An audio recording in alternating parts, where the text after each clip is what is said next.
À 6h43, Europe 1 vous répond. Maxime Switek. Ça n'est pas forcément le genre de nouvelles qui rassure. Un vaisseau spatial russe, inhabité, je le précise, un vaisseau spatial est à la dérive quelque part au-dessus de nos têtes et il menace de s'écraser sur Terre. Bonjour Alain Sirou. Bonjour Maxime. Vous êtes le consultant scientifique d'Europe 1. Ce vaisseau, il devait ravitailler la Station spatiale internationale, mais il ne répond plus. Comment c'est possible ? C'est déjà arrivé de nombreuses fois, mais c'est vrai. Oui, je dirais que une camionnette de livraison qui est en perdition dans l'espace, ça arrive. Oui. Alors évidemment, ce qui est surprenant dans cette affaire-là, c'est que c'est la camionnette habituelle, c'est-à-dire celle qu'on connaît, qui a été lancée des dizaines de fois et qui marche, je dirais, de façon automatique. Et ce qui est surprenant, finalement, c'est que ce soit elle qui a un problème. Bon, donc ça arrive, évidemment. La question à résoudre, c'est de savoir pourquoi c'est arrivé. Et la seconde question qui nous concerne, évidemment, c'est qu'est-ce qui va nous arriver à nous. Mais le pourquoi, quand on lit les déclarations des Russes depuis hier, ils ont l'air un peu perdus.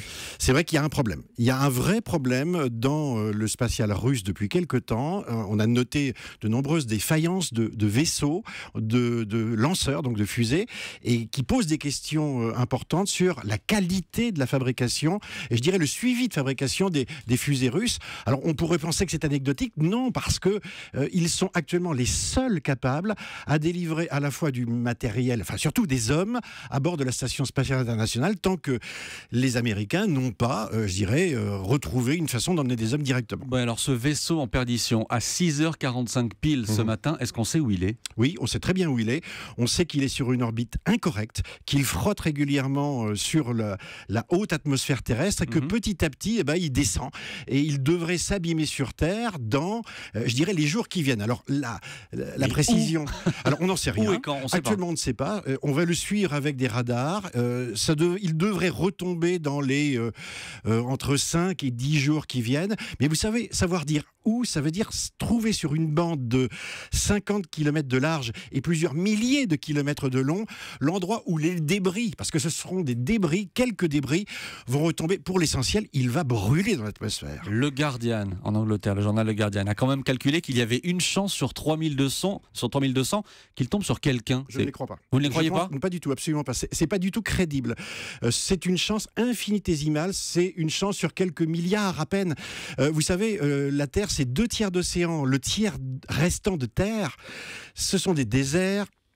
C'est de la forêt, et finalement, pour que ça tombe sur un être humain, ce qui n'est jamais arrivé quand même, c'est une probabilité, comment dire, en mathématiques non nulle, mais infinitésimale. Est-ce qu'on pourrait imaginer, intercepter ce vaisseau ?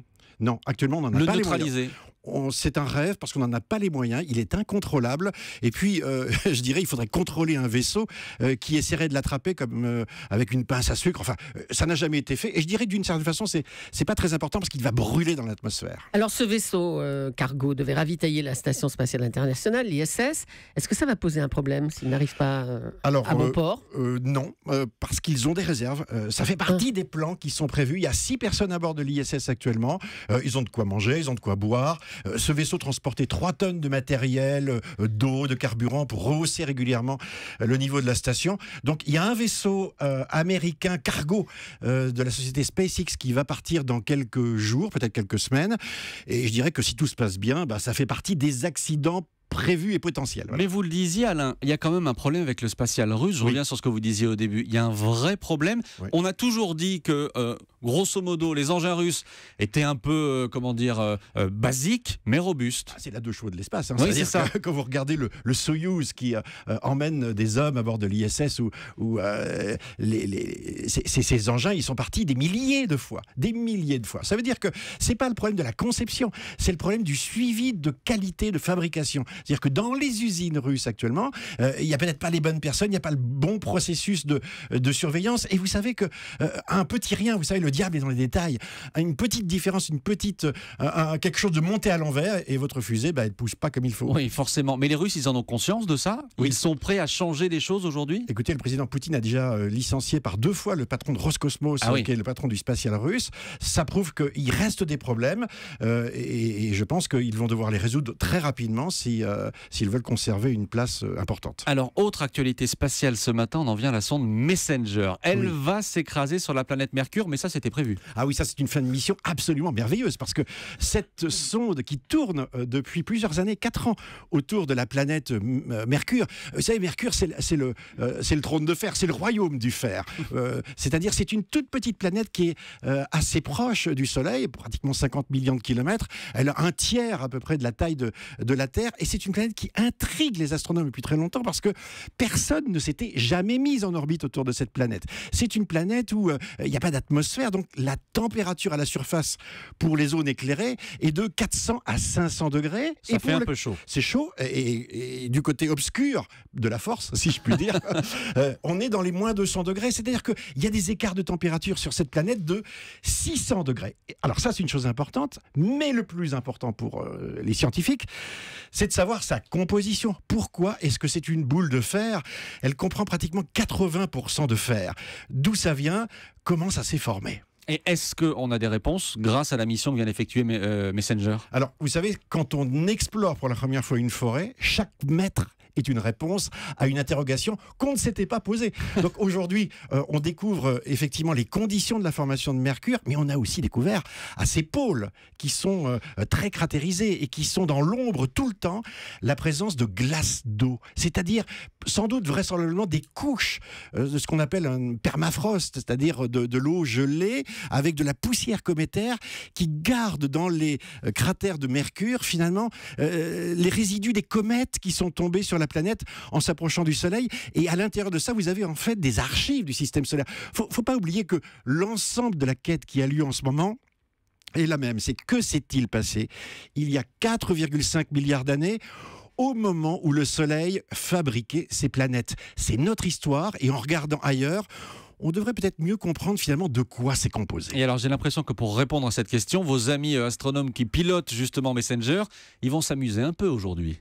Aujourd'hui, c'est à la fois la fête et en même temps un enterrement. Un enterrement, c'est les deux à la fois. Mais ce qu'il y a de nouveau et qui est important pour nous, les Européens, c'est que la suite va être prise dans 2 ans avec Ariane 5. Oui, dans 2 ans, 3 ans, on devrait lancer une nouvelle mission, nous les Européens avec les Japonais, qui s'appelle Baby Colombo, avec 2 sondes qui ont pour objectif de cartographier, regarder la surface, essayer de comprendre pourquoi cette planète a un magnétisme, elle a un bouclier magnétique comme la Terre, comment elle s'est formée. Finalement, c'est progresser encore pour essayer d'expliquer finalement ce grumeau de la formation du système solaire, d'où il vient, comment il s'est formé et en quoi il concerne notre histoire. Et ça, c'est merveilleux. Mais je disais que vos amis astronomes allaient s'amuser un peu parce que Messenger va aller se fracasser, c'est ça, contre Mercure, et on va observer ça? Alors on est toujours dans les collisions. C'est-à-dire que c'est une sonde qui va très vite et qui va rentrer en collision avec le sol de Mercure. On ne le verra pas depuis la Terre, mais c'est comme si vous lanciez un bus à 3200 km/h sur une surface de béton. Ça va faire un cratère sans doute de 12 à 13 mètres de diamètre, faire ce qu'on appelle des éjectats. Et puis peut-être que les missions futures regarderont finalement comment cette petite sonde qui a percuté Mercure a creusé comme un géologue avec un marteau le dessous de la surface pour savoir de quoi c'est composé. Mais aujourd'hui on ne verra rien, je suis un peu déçu. Mais ça fait partie du jeu. Mais si elle s'écrase, tous les instruments qui sont à bord qui doivent permettre une observation de Mercure, qu'est-ce qu'ils vont devenir? Alors ils vont disparaître, c'est-à-dire que c'est la fin de la mission, c'est une fin programmée. On a collecté pratiquement 300 000 photographies de Mercure, plus des tas et des tas de données. Donc je dirais que les dernières images seront les images de la fin et signeront la fin de la mission. Merci Alain Sirot, merci d'être venu en direct sur Europe 1 pour répondre aux questions de nos auditeurs, à nos questions. Je rappelle que vous êtes le consultant scientifique d'Europe 1, également directeur de la revue Ciel et Espace. Merci Alain et bonne journée.